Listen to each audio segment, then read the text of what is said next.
Hello and welcome साथियों, मैं हूं दिलबीर सिंह खालसा और आप देख रहे हैं डीएसके क्लासेस। दोस्तों, आज की क्लास में जेकेएसवी पंचायत सेक्रेटरी यानी वीएलडब्ल्यू के क्वांटिटेटिव एप्टीट्यूड मैथमेटिक्स से एक और टॉपिक आपके साथ स्टार्ट करने वाले हैं। स्टैटिस्टिक्स से कुछ आपके पास टॉपिक्स आपके सिलेबस मेंशन किए गए हैं। अगर आप अपना सिलेबस देखते हैं तो वहाँ स्टैटिस्टिक्स से कुछ टॉपिक जैसे प्रेजेंटेशन ऑफ डेटा, पर्टिकुलरली अगर आप देखेंगे तो ग्राफिकल रिप्रेजेंटेशन ऑफ डेटा, जिसमें आपके पास बार डायग्राम्स हो गए, जिसमें आपके पास पाई चार्ट्स हो गए, जिसमें आपके पास होलोग्राम्स हो गए, उन पर क्वेश्चन आपके एग्जामिनेशन बनेंगे। तो आज की क्लास में कुछ इंपॉर्टेंट डेफिनेशन के बारे में बात करेंगे, क्योंकि अनटिल एंड अनलेस जब तक आपके पास पर्टिकुलरली किस चीज़ को क्या बोलते हैं वो आपको पता नहीं होगी, नो हाउ आपके पास जब तक नहीं होगा तब तक आपके पास बेहतर तरीके से आप उन क्वेश्चंस को, उन टॉपिक जो आपके पास एग्जामिनेशन के सिलेबस में मेंशन किए गए हैं, वो बेहतर तरीके से आप अच्छे से समझ नहीं पाएंगे। तो आज की क्लास में हम कोशिश करेंगे कि छोटी सी क्लास में आपके पास स्टैटिस्टिक्स जो इंपॉर्टेंट टॉपिक्स हैं, जो इंपॉर्टेंट कंसेप्ट्स हैं, उनके बारे में बात करेंगे, ताकि जब हम अगली क्लास में आपके पास ग्राफ्स के माध्यम से क्वेश्चंस को आपके पास डिस्कस करेंगे तो कोई भी स्टूडेंट ऐसा नहीं होगा जिसको जो हम नॉमेनक्लेचर इस्तेमाल करेंगे वो समझ ना आए। बताते चले कि ये जो आपके पास आज की क्लास होने वाली है, ये हमारे चैनल की 600 वीडियो है। 600 वीडियोज़ आपके साथ हम शेयर कर चुके हैं, सिंगल हैंडली आपके साथ जुड़े हुए हैं। आपसे गुजारिश करेंगे कि जो साथी नए जुड़े हैं, जिन्होंने अभी तक चैनल को सब्सक्राइब नहीं किया है, बस आप दोस्त साथ बनाए रखिए, चैनल को सब्सक्राइब कर दीजिए ताकि हर एक वीडियो की नोटिफिकेशन आप तक सबसे पहले पहुंच सके। अगर आप जेकेएसवी पंचायत समिति की तैयारी कर रहे हैं, वीएलडब्ल्यू की तैयारी कर रहे हैं, तो आप डिस्क्रिप्शन बॉक्स में जाएंगे, आपके पास प्लेलिस्ट की लिंक मिल जाएगी। जो आपके पास क्वांटिटेटिव एप्टीट्यूड मैथमेटिक्स के लिए जो भी टॉपिक्स हैं, वो ईच एंड एवरी टॉपिक आपको विस्तार से सीक्वेंस में मिल जाएगा। तो चलिए सर स्टार्ट करते हैं आज की क्लास। बेसिक डिफिनेशन के बारे में पढ़ेंगे। बेसिकली अगर आप स्टैटिस्टिक्स देखेंगे, माना जाता है कि स्टैटिस्टिक्स है तो आपके पास मैथमेटिक्स की एक ब्रांच, जिसका मकसद क्या है, मेनली कंसर्न किसके साथ है, इसका मेन मकसद जो है वो आपके पास मीनिंगफुल इंफॉर्मेशन को हासिल करना है डेटा से। ठीक है जी, वो फिगर्स, वो फैक्ट्स जो आपके पास न्यूमेरिकल हो सकते हैं, बाकी कुछ होते हैं जो आप कलेक्ट करते हैं, हासिल करते हैं किसी खास मकसद के लिए, डिफरेंट पर्पस के लिए, उसको आप डेटा कहते हैं। बताते चलेंगे डेटा जो है प्लूरल टर्म है और लैटिन वर्ड जो है डेटम से निकला हुआ है। तो स्टैटिस्टिक्स बेसिकली किसके साथ डील करता है, ताकि एक्सट्रैक्ट किया जा सके मीनिंगफुल इंफॉर्मेशन को फ्रॉम द डेटा।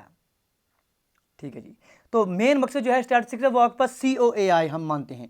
COAI मतलब सी का मतलब क्या है सर, पहले डेटा को कलेक्ट किया जाता है, फिर ओ का मतलब सर ऑर्गेनाइजेशन ऑफ डेटा की जाती है, ए का मतलब सर उस पर एनालिसिस किया जाता है डेटा को, आई का मतलब आपके पास इंटरप्रिटेशन किया जाता है डेटा को। तो मेनली जो स्टैटिस्टिक्स है deals with collection, organisation, analysis and interpretation of data, ये आपको पता होनी चाहिए।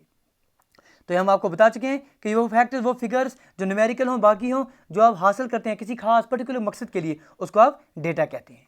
चलिए सर आगे बढ़ेंगे। जो इंपॉर्टेंट कंसेप्ट जिन पर बात करेंगे वो आपके पास बताते चलें। आपके पास क्या, आपके पास अगर फॉर एग्जाम्पल आपके पास कुछ एक क्लास है, 10 स्टूडेंट उस क्लास में हैं, उनके मार्क्स मैथमेटिक्स में आए हुए हैं सर इस तरह से अगर आए हुए हैं, एक स्टूडेंट के साथ 55 मार्क्स आए हैं, दूसरे को 36, 95, 73, 60, 42, 25, 78, 75, 62। अगर डेटा आपके पास कुछ इस तरह से दिया जाए जिसमें कोई भी आपके पास सीक्वेंस ना हो, तो इस डेटा को आप जो है रा डेटा कहेंगे।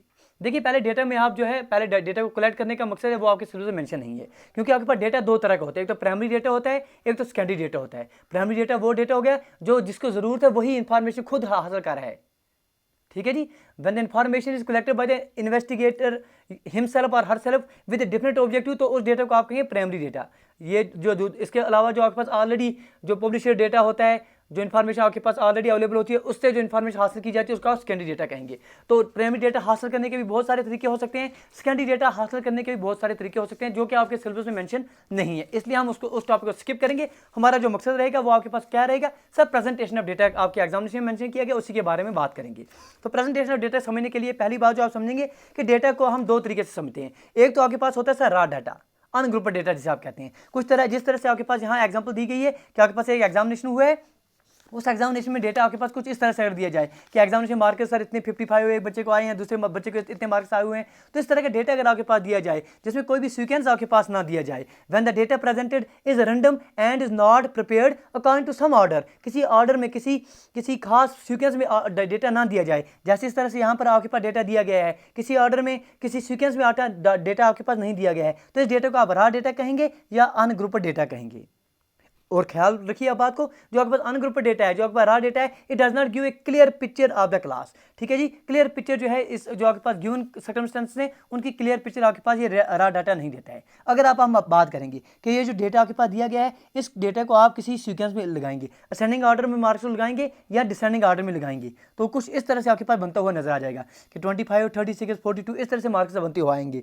25 सबसे कम मार्क्स जो आए हैं वो 25 आए हैं, सबसे ज़्यादा 95 आए हैं। तो देखते देखते ही आपके पास एक आइडिया मिल जाएगा कि हाँ जी, यहाँ से हम इंफॉर्मेशन जो है और बेहतर तरीके से और जल्दी से हासिल कर सकते हैं। तो इस तरह के डेटा जब आप प्रेजेंट कर रहे हैं, इस डेटा को आप क्या कहेंगे, सर ये आपके पास ग्रुप किया गया है आपके डेटा को। ठीक है जी, ठीक है। पहले आपके पास जो डेटा था उसको आप डेटा नाम दे दिया, रॉ डेटा था। ठीक है, समझ आ गई बात। इस डेटा को अगर आप देख रहे हैं, जो डिफरेंस है, फॉर एग्जाम्पल अगर हम बोले हाईएस्ट में से जो मिनिमम आ रही है, जो लोवेस्ट आ रही है, वो आप बड़े आसानी से निकाल पाएंगे। और ये हाईएस्ट जो आपके पास वैल्यू आएगी, जैसे 95 है यहाँ पर, जो लोवेस्ट वैल्यू है यहाँ पर जैसे 25 है, इन दोनों का डिफरेंस जो है आपके पास रेंज कहलाएगा इस क्लास का। देखिए, जब आप इस तरह से डेटा को देख रहे थे, किसी भी सीक्वेंस में नहीं लगाया गया था, हम आपसे बोले सर इसमें हाईएस्ट वैल्यू कौन सी है, ढूंढने में आपको टाइम लग सकता है। हम आपसे बोले सर सबसे छोटी वैल्यू कौन सी है, आपको ढूंढने में टाइम लग सकता है। लेकिन जब आप डेटा को किसी सीक्वेंस में लगा रहे हैं, किसी ऑर्डर में लगा रहे हैं, तो आपका काम जो है थोड़ा आसान हो सकता है। तो इस तरह से अगर आपको हम बोलें सर रेंज निकालिए, तो रेंज क्या है, रेंज इज हाईएस्ट वैल्यू जो आपके पास आएगी। एग्जामिनेशन क्वेश्चन पूछा जाता है find the range of the given data, तो रेंज के लिए पहले डेटा को आपने सीक्वेंस में लगाना है, किसी असेंडिंग ऑर्डर या डिसेंडिंग ऑर्डर में। तो जो आपके पास सबसे बड़ी वैल्यू होगी, जैसे यहाँ पर हाईएस्ट वैल्यू 95 है, हाईएस्ट वैल्यू माइनस जो आपके पास लोएस्ट वैल्यू यहां पर आएगी, इसका जो आपके पास वैल्यू निकल के आएगी, इसका जो आपके पास आंसर निकल के आएगा, उसको आप रेंज कहेंगे। तो range is nothing but the difference of the highest and the lowest value in the given data. ठीक है जी।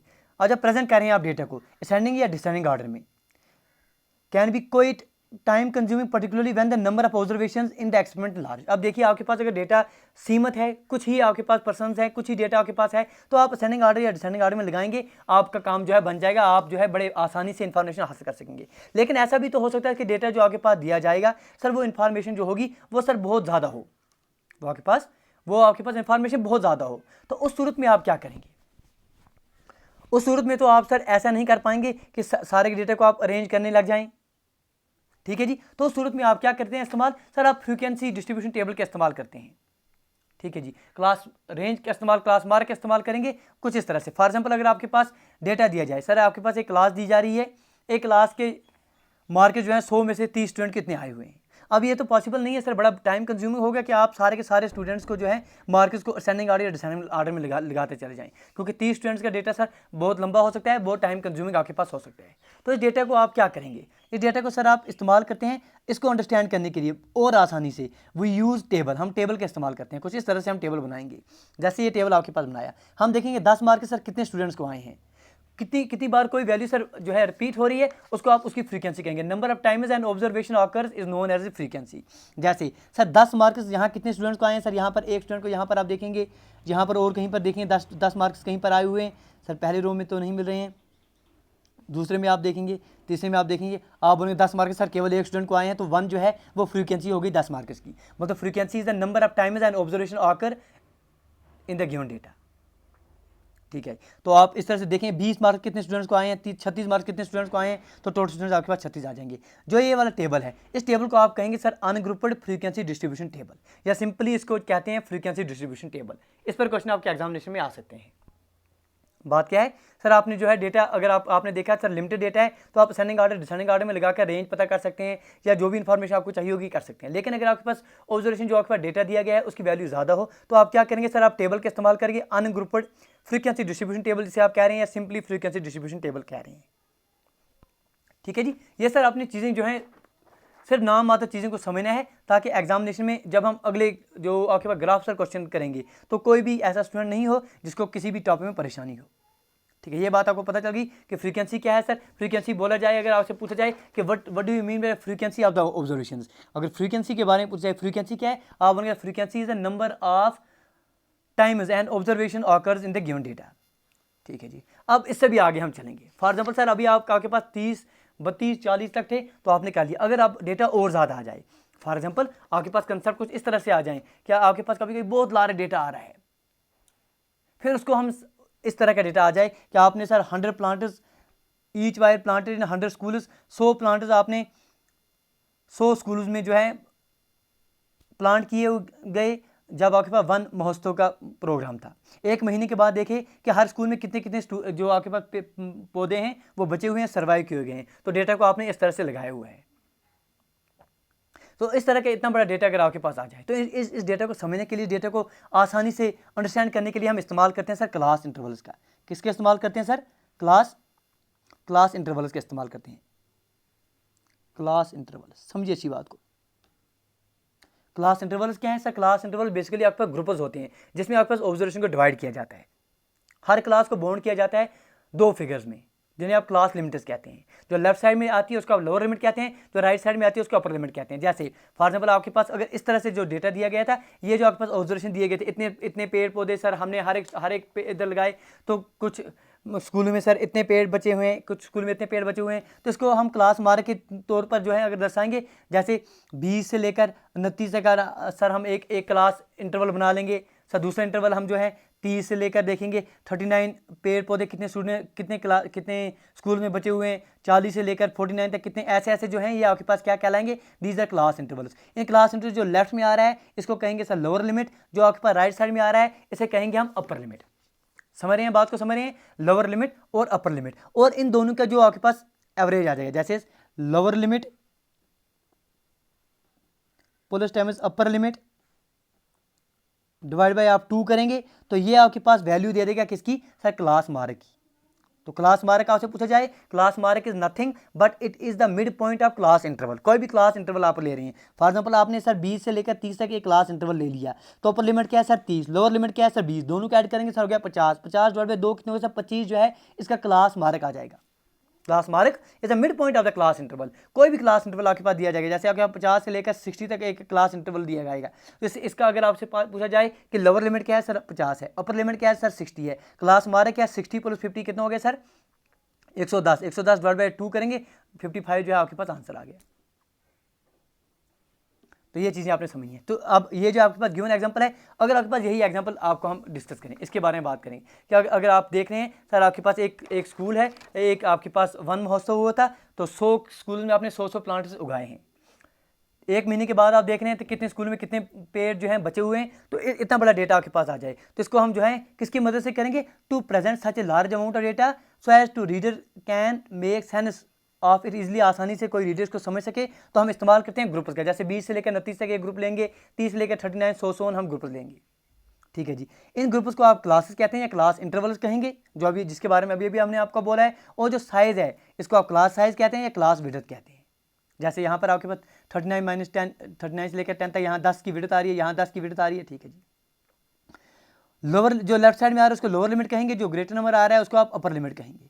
इन दोनों का जो आप देखेंगे कि इन दोनों का जो मिड पॉइंट आ रहा है उसे आप क्लास मार्क कहते हैं, ये आप पढ़ चुके हैं। इस तरह से अगर आप इस टेबल को बनाएंगे, जो आपके पास गिवन था कि नंबर ऑफ प्लांट्स 20 से लेकर 29 तक प्लांट्स कितने स्कूल में सर्वाइव किए हैं? 3 स्कूल में।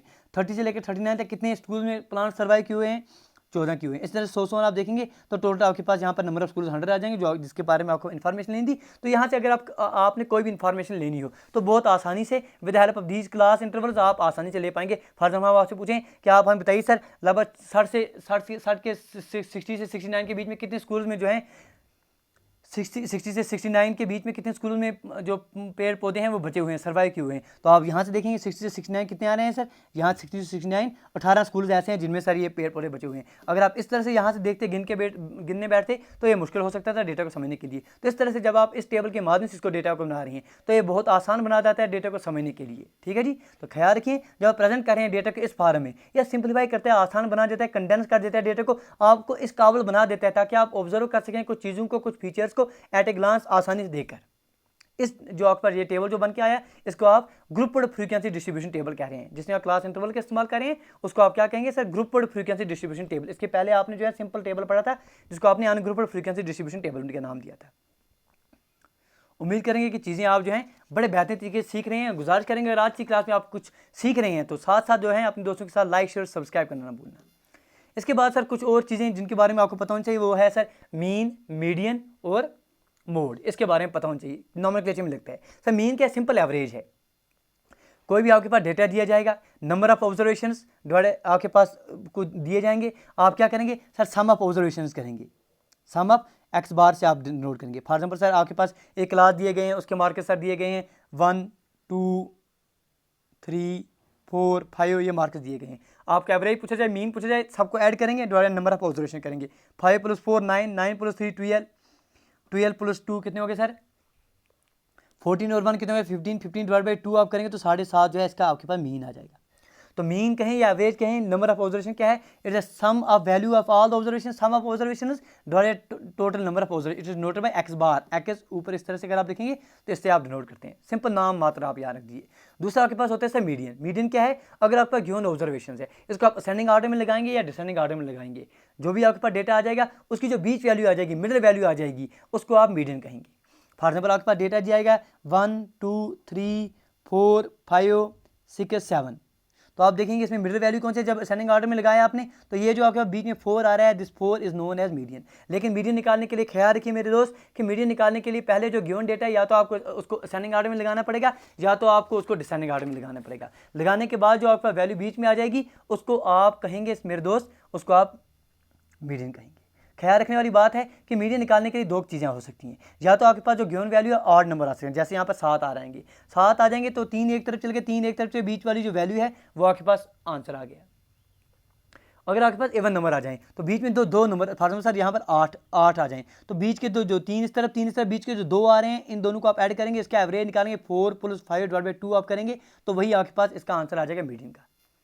तीसरा कंसेप्ट जो आपके पास होना चाहिए वो है मोड। मोड क्या है, वो वैल्यू ऑब्जर्वेशन की जो सबसे ज़्यादा बार फ्रिक्वेंटली रिपीट हो रही है। फॉर एग्जांपल आपके पास डेटा आ रहा है 1 2 1 3 5 2 1 3 1, ये आपका डेटा है। तो आप देखेंगे इसमें जो है 1 सबसे ज़्यादा बार रिपीट हो रहा है। जब 1 सबसे ज़्यादा बार रिपीट हो रहा है तो 1 को आप क्या कहेंगे, 1 is mode of given data. तो मोड क्या है, mode that value of the observation which occurs most frequency, वो वैल्यू जो सबसे ज़्यादा बार रिपीट हो रही है, जिसकी फ्रीक्वेंसी सबसे ज़्यादा है। Observation with the maximum frequency is known as mode. ठीक है, सिंपल याद रखें। तो यहाँ पर आपके लिए फिर से हमने बताया हुआ है कि मीन क्या है, it is found by adding all the value of observations and dividing by the number of sum observations divided number of observations. ये तो क्या सिंपल आपके पास अगर आ जाए। फॉर अनग्रुप्ड फ्रीक्वेंसी अगर आ जाए तो आप लेंगे summation of F I X I divide by summation of F I, that is F I is the frequency हर एक की, एक्स आई वैल्यू आ रही है उसकी और समेशन ऑफ एफ आई। अगर हम मीडियन देंगे तो ये सिंपल आपने याद रखनी है, मीडियन जो है, मीडियन क्या बीच वाली वैल्यू है। अगर एन जो है नंबर ऑफ ऑब्जर्वेशन अगर आपके पास ऑड आ रहे हैं तो वैल्यू क्या निकलेगी, एन + 1 डिवाइडेड 2 वैल्यू जो आ जाएगी, जो बीच वाली वैल्यू है वही ऑब्जर्वेशन है, वही आपके पास मीडियन आ रहा है। अगर एन इवन आ रहा है तो बीच वाले 2 आ जाएंगे, मीन किसका सर n/2 वैल्यू जो बीच वैल्यू आ रही है, n/2 + 1 वैल्यू जो है, उन दोनों का आप एवरेज निकालेंगे, उनका मीन लेंगे, वही आपके पास मीडियन आ जाएगा। मोड क्या है, mode is the most frequency occurring observation. इसके साथ साथ रिलेशन इन तीनों में आ जाती है। इंपॉर्टेंस पर क्वेश्चन सीधा सीधा एग्जामिनेशन पूछा जाता है कि मोड, मीन और मीडियन के बीच में क्या रिलेशन है, तो आप बोलेंगे sir for symmetrical data mode is equal to 3 times median minus 2 times mean. Sir ये नोट करके रख दीजिएगा, ठीक है जी। Mode is equal to 3 times median minus 2 times mean. तो ये तो सर आपके पास बेसिक नोमेनक्लेचर है जिसके बारे में आपको पता होनी चाहिए। अगली क्लास में प्रेजेंटेशन ऑफ डेटा जो आपके सिलेबस में दिया गया है, प्रेजेंटेशन डेटा में अगर आप देखेंगे तो आपके पास sir graphical representation of data दिया गया है, जिसमें आपके पास बार ग्राफ के बारे में हम पढ़ेंगे, जैसे हम पाई चार्ट के बारे में पढ़ेंगे, हिस्टोग्राम्स के बारे में पढ़ेंगे, हर एक टॉपिक बड़े बेहतरीन तरीके से पढ़ेंगे। लेकिन आज की क्लास प्लीज़ आप हर एक दो जो है अच्छे से रिवाइज करके आइएगा, क्योंकि इनके बारे में जब आपको पता होगी, क्योंकि हम जब ग्राफ बनाएंगे तो हम हो सकता है क्लास मार्क के बारे में बात कर दें, वहाँ पर कहीं पर क्लास मार्क इसकी इतनी आ रही है, ठीक है, और ये करो जब हम पढ़ेंगे तो हो सकता है हम आपके पास क्लास इंटरवल के बारे में बात करें, रेंज के बारे में, लोअर लिमिट बोल दें, अपर लिमिट बोल दें, तब आप समझ पाएंगे उन चीज़ों को जब आपने आज की क्लास बेहतर तरीके से सीखी होगी। तो आज की क्लास बड़ी इंपॉर्टेंट क्लास है आपके आने वाली क्लासेस के लिए। गुजारिश करेंगे कि आज की क्लास में आपने कुछ सीखा तो प्लीज़ लाइक शेयर और सब्सक्राइब करना भूलना। 600 वीडियोज़ आपके साथ साथ शेयर कर चुके हैं। आप दोस्तों का भी फर्ज है कि आप दोस्त अपने दोस्तों के साथ चीज़ों को शेयर किया कीजिए और बढ़ चढ़ के आप अपना साथ बनाए रखिए, चैनल को सब्सक्राइब किया कीजिए। Thank you, thanks a lot for watching. मिलते हैं अगली वीडियो में। Till then do take your best care.